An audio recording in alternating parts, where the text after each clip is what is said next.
Se ainda restava alguma dúvida para a Red Bull, o GP da Bélgica deixou uma mensagem bem clara. A permanência de Sérgio Pérez no restante da temporada 2024 da Fórmula 1, ali junto com os taurinos, é algo insustentável. E é sobre isso que nós vamos comentar no vídeo de hoje.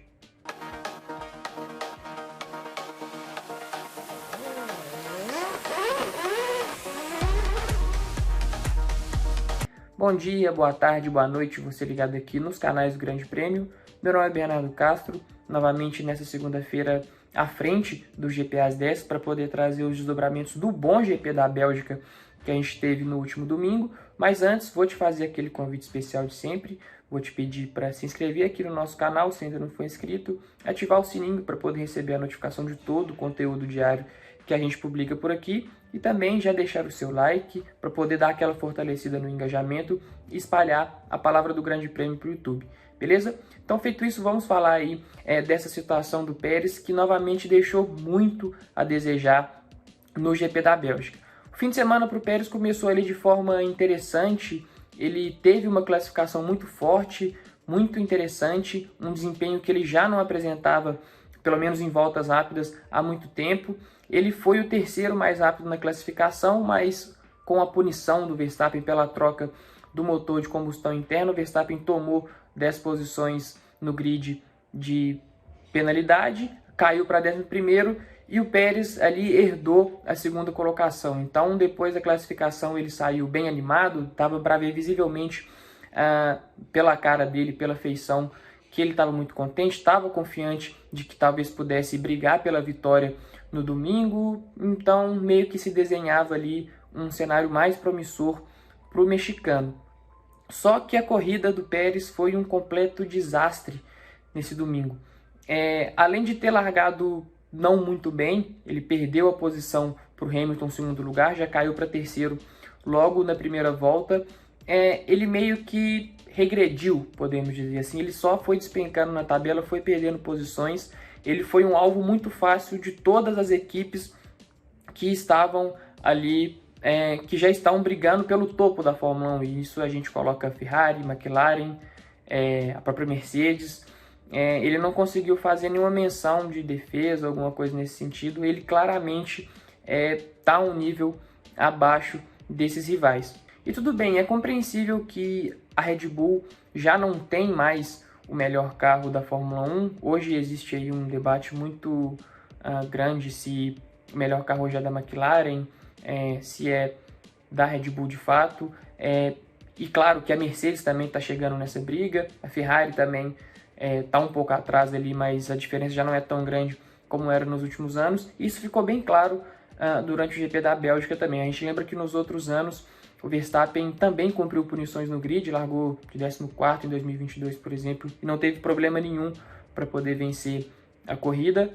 E em 2024 a gente viu que isso foi diferente, o Verstappen teve um pouquinho mais de dificuldade ali para poder escalar o grid, foi só até a 5ª colocação.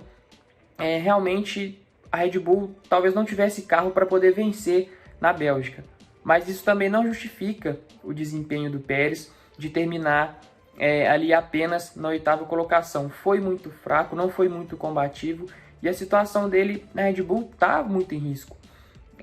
Algumas declarações já foram feitas por parte do Helmut Marko, por parte do Christian Horner, que é o chefe da Red Bull, dizendo que ele já teve ali uma conversa com o Pérez para poder tentar entender o que está acontecendo, o momento que ele está passando, por que ele não está entregando, porque o Pérez de fato ele não é um piloto tão ruim quando ele aparenta ser nessa fase que ele está apresentando na Red Bull. A gente lembra no momento quando ele estava ali na Racing Point, nos últimos anos com a equipe, que ele venceu aquele GP do Sakir, que ele era um piloto muito bem cotado, aquela temporada dele foi muito boa, a gente falava que era uma injustiça o Pérez ficar de fora do grid, porque eventualmente naquela época ele teria de deixar a Racing Point para dar espaço para o Vettel, que a equipe ia se tornar Aston Martin, enfim.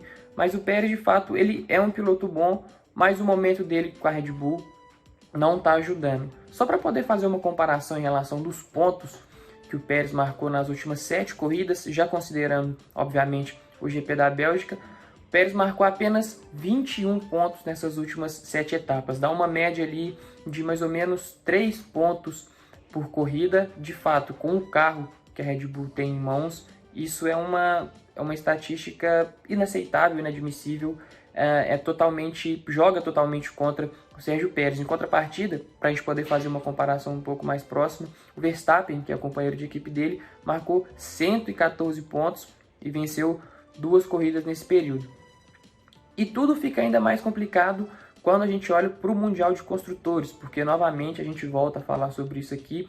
A McLaren está chegando muito forte, Piastri está se encontrando muito bem nas últimas corridas, venceu na Hungria, foi muito bem no GP da Bélgica, chegou perto de ameaçar ali uma vitória da Mercedes, e isso também faz com que a McLaren se torne ainda mais forte na disputa, né? O Norris, tudo bem, já era um piloto mais consolidado ali, já era um piloto mais experiente, mas o Piastri, vez ou outra, deixava um pouquinho a desejar, muito pela questão da inexperiência dele, e isso já não tem acontecido mais nas últimas corridas. Ele tem aí enfileirado pódios, vencido, está muito mais maduro e vai se colocar mais vezes nessa briga, nessa disputa, para poder tentar arrancar mais pontos da Red Bull também. A diferença entre eles já é de menos de 50 pontos, é uma diferença que dá para poder tirar muito fácil no Mundial de Construtores, porque, né, você pontua com os 2 pilotos, você tem 2 carros pontuando, coisa que a Red Bull não tem de fato, e isso vai prejudicar muito a equipe. Então ela precisa